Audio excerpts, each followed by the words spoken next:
As 2011 draws to a close, we thought we'd take a look back at some of the crops this year and how they did. Joining us is Chad Godsey. Chad, let's talk about some of the summer crops this year and what's really done well. Let's talk about soybeans. What happened with that crop this year? Okay. Well, you know, given the summer that we had, of course, everybody knows about the lack of rainfall and high temperatures. You know, starting out, if we would have said it was going to be like that this spring, you know, I would have gave very low probability of actually harvesting any soybeans in the state at all. Yeah, it turned out pretty decent. You know, it actually did, and it all depend on, you know, a little bit of timely rainfall and available soil moisture to begin with. But, you know, we've had yields anywhere, of course, from 0 to 25 or 30 bushels per acre, which in a year like this is tremendous to be able to harvest that kind of yield. And I understand part of the reason for that is the crop didn't really do what you expect it to do in terms of its physiology. It didn't. With soybeans being a photoperiod sensitive plant, meaning that, you know, reproductive or blooming stages are triggered once day length gets to a certain time. So typically we have a good idea of when soybean plants are gonna bloom, depending on what maturity group. But this year, with the extreme conditions they were under, we really just saw them sit there and wait until we got into the middle of August, early August, middle of August, when we had that little bit of break, had some rainfall and a few days of lower temperatures, and then they just really went crazy. So yeah, it kind of defied what should have happened. Right. Now let's talk about peanuts. That crop, again, did some things we weren't really expecting it to do well this year.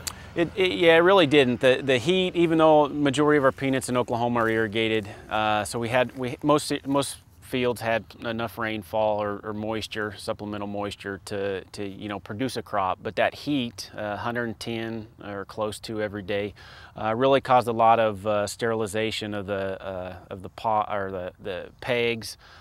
So we didn't have a very good pod set really early in the summer. So we were worried about just not having the number of pods there at harvest. But once again, you know, we got into a little cooler temperatures in the middle of August, late August, and they just really went crazy again, like the soybeans did, with developing pods. And we had a fairly good fall as far as maturing those peanuts. So really our yields have been close to average in most parts of the state. Now we have had some crop failures where we didn't have as good a water, but really yields have been there. The grades have been somewhat lower depending on where you're at in the state, but overall, given the conditions, not too bad. All right, so looking back on that and those crops in particular, what does that tell you about summer crops in Oklahoma? Well, you know, I guess the stigma has always been that, you know, we can't grow crops here, summer crops in Oklahoma. And, you know, given that we had the worst, maybe the worst summer, at least with weather records, the worst summer in the history, you know, and we still did harvest some summer crops in most areas. I think, you know, that tells us that on an average year, slightly even below average rainfall and temperature, we still can produce a profitable summer crop. Still turning some out. Okay, so then as producers look towards next year and try to decide what they're going to do with their systems then, what should they be looking at? Well, I think, you know, from a research standpoint and learning how to better manage your system, we really can learn quite a bit from a year like last year.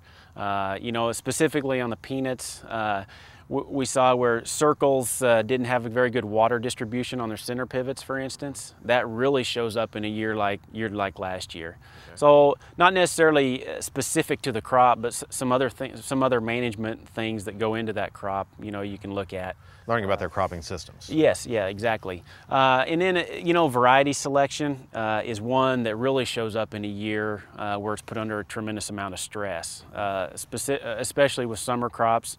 You know, we typically have warm and dry spells throughout the summer occasionally. So, you know, that just puts more emphasis on variety selection and the importance of variety selection with our summer crops in Oklahoma. All right, and the research y'all done on varieties, that can be found online? Yes. Both the soybean, all the oil seeds, soybeans and peanuts mainly, can be found at oilseeds.okstate.edu. All right, Chad, thanks for joining us today. If you'd like to see more of that information, you can come to sunup.okstate.edu.